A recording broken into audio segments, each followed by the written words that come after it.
You know what I mean? What is the website? We hadn't even but fallen out. you guys have a pretty dedicated internet fan base. What's it? faygoluvers.net. They've covered some of my interviews. Is it Faygo Is that the website? Faygo Lovers, yeah. I think so, yeah. I don't know if that's a website, right? I mean, but I know that they'll like speculate on shit, you know? Yeah, I don't go there. Right. I don't fuck with them anymore. I used to like them, but I don't fuck with them. I don't go there no more. I don't really go on any websites like that. But scenes could go. I'm not going to get pulled into the drama of it. Right. Yeah. So that's where we've always stood is being bipartisan and we just cover shit that juggalos love. And if that includes something that one of the bigger juggalo artists, the biggest juggalo artist doesn't care for, then who cares? We're going to keep doing it.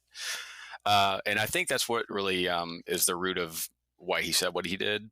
Mm-hmm. Okay. After the march and all of the drama with Twisted and Young Wicked and everything that happened 6 years ago. Yeah. And I think that when I didn't choose sides, that really hurt him and felt like more of a betrayal than just some random news site that that covers Twisted. So I think that's why. I mean, shout out to Bootleg Kev for actually just showing us love on his show. I know he didn't have a clue what he was walking into when he said, do you guys fuck with faygoluvers or whatever he said. So knew it by name though. Right. I mean, we tag him whenever he whenever he interviews somebody that we cover as well. And, so I think that there's a mutual respect there. So, but yeah, so when he said that, it didn't surprise me at all. I know it shocked a lot of other people. It probably made you laugh, I would think. Yeah, for sure at first. And then I just started getting bombarded with people saying, "Hey, did you see this? Did you see this?" I'm sure. Yeah. What's a day like that? Like when? Oh man, so that actually just started Friday, right? So is when that interview dropped. Yeah. And so yesterday I made a post on my personal Facebook about it, and I can't the outpouring of love and respect that I've received. That that's one of your worst nightmares as a juggalo is like one of the artists. That doesn't like you or what you're doing. Oh, for sure. Yeah. But again, I've known this for a long time, even working as closely as I do with his brother to put on the gathering. I've known about this, you got to remember, I work directly with Rob Bruce to put on the gathering. Oh yeah. Being a part of that, that's really what keeps me going. Yeah. Cause you can kind of feed the thing and keep it alive a little bit. Like, you know what I mean? Like it's a community based, you got to put stuff into it to keep it going a little bit. That's how I feel. And so that's what makes me really hate the divide so much because, we're already at such a small group of people, this subculture and to divide that into little pieces, it just doesn't make sense to me. No. So we've been trying to, keep the positivity and, hopefully keep this thing going for a long time. So speaking of that, Scottie, how do you see this juggalo, horrorcore, underground, this scene, whatever you want to call it, how do you see it evolving and changing in the coming years? And what do you think it's going to take for the scene to grow and survive?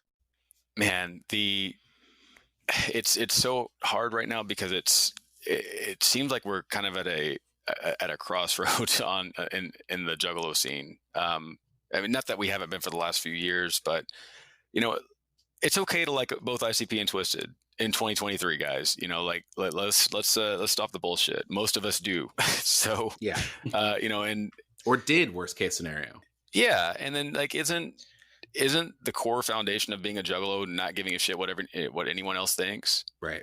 So, just if you're bringing the positivity and the love to the juggalo community, just keep being you, keep spreading the positive, and show the world that we aren't the people that the media make us out to be. Other than spreading the word about music and our community and the shit that you love about it, I don't know what else to say. And to follow that up, not only is it okay to like ICP and Twisted, it's also okay to like one and not the other, but not hate other people that feel different. 100%. Totally.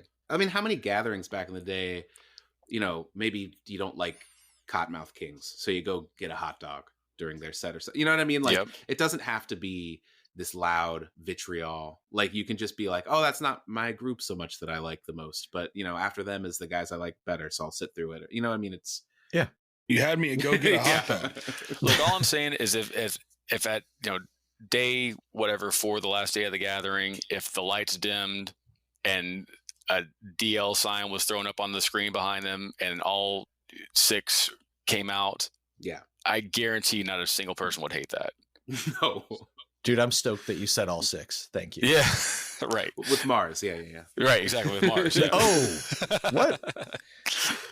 I mean, hey, just all 9. Right. Yeah. Anybody that was ever attached. Vampiro, Isham, yeah. Yeah. Well, and we're talking George W. last week. He's a Yeah. member. Oh, yeah, I did hear that. Yes. Yeah, that's true. There's enough stress and chaos and tension in our lives, stuff that we have no control over. The world is a really tough place for a lot of people right now. We don't need to create more drama where it doesn't need to be. This can be a thing that's an escape from all of that. And looking for reasons or perpetuating years old beefs is not a great way to keep this scene thriving and alive, I think.